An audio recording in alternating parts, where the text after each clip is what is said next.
இன்னைக்கு சில ஆங்கில வார்த்தைகளை பார்க்கலாம். So I am really a mermaid. mermaid. So இப்போ நீங்கள் அதில் வந்து ஒரு வாக்கியமும் உருவாக்கிட்டீங்க. mermaidனா வந்து கடற்கன்னின்னு சொல்லுவோம். ஸோ கடற்கன்னி அடுத்து கடல் கன்னி. நீயான்னு ஒரு படம் வந்துச்சு பார்த்தீங்களா? அதில் வந்து ஸ்ரீபிரியா அவர்கள் வந்து ஒரு நாகக்கன்னியாக நடிச்சிருக்காங்க இல்லையா? ஸோ அது மாதிரி கடற்கன்னின் போது அவங்க கடலில் இருப்பாங்க. அது வந்து mermaidன்னு சொல்லுவோம். ஸோ இப்போ அதுலேருந்து ஒரு வாக்கியம் பார்த்துட்டிங்க.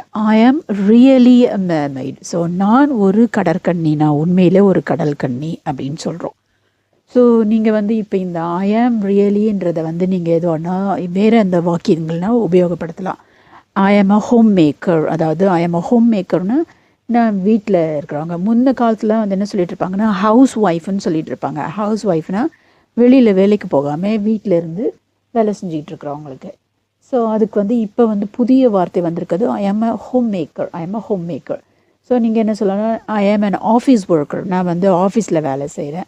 ஐ ஆம் அன் என்ஜினியர், நான் வந்து ஒரு என்ஜினியராக இருக்கேன். ஐ ஆம் அ டாக்டர். இந்த மாதிரி நான் யாருன்றதை சொல்கிறதுக்கு வந்து ஐ ஆம்ன்றது சொல்லலாம், நான் இந்த வேலை செய்கின்றேன் அப்படின்னு சொல்கிறதுக்கு.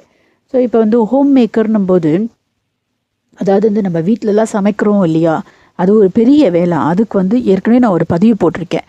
அது வந்து இந்த நாட்டிலலாம் பார்த்திங்கன்னா எவ்வளோ வந்து அதுக்கு வந்து எவ்வளோ இப்போ ஒருத்தவங்களை கூப்பிட்டு சமைக்கணும்னு சொன்னால் எவ்வளோ காசு கொடுக்க வேண்டியது இருக்குது. ஸோ சுத்தப்படுத்துறது, வீட்டை சுத்தப்படுத்துறது, இதெல்லாம் வந்து ஒரு வேலை இல்லைன்னு யாருமே வந்து சொல்ல முடியாது. அது வந்து விலை மதிக்க முடியாத அளவுக்கான வேலை அது ஹோம் மேக்கர்ன்றது. குழந்தைகளை மற்றவங்க கிட்டலாம் விட்டு பாதுகாத்தா அவங்கள சரியாக சம்பளத்துக்கு என்ன கூலிக்கு மாரடிக்கிறவங்கன்னு சொல்கிறாங்களே, சம்பளத்துக்கு பார்த்துட்டு போயிட்டே இருப்பாங்க.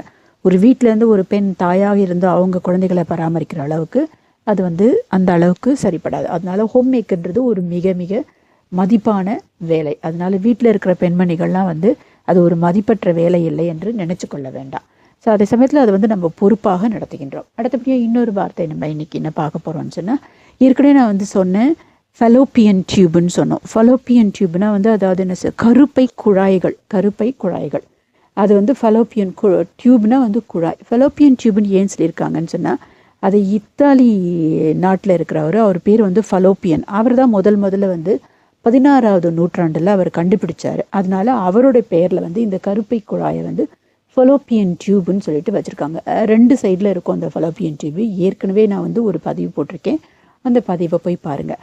அந்த ஃபெலோப்பியன் டியூப்பில் அடைப்புகள் ஏற்பட்டிருந்தால் குழந்தை பிறப்பில் வந்து சில குழந்தை பிறப்புக்கு தடங்கள் ஏற்படும். அதை வந்து நீங்கள் சுத்தம் செய்கிறதோ, அது மருத்துவ ரீதியில் வந்து நீங்கள் அதை வந்து கேட்கலாம், மருத்துவர்களிடம் கலந்து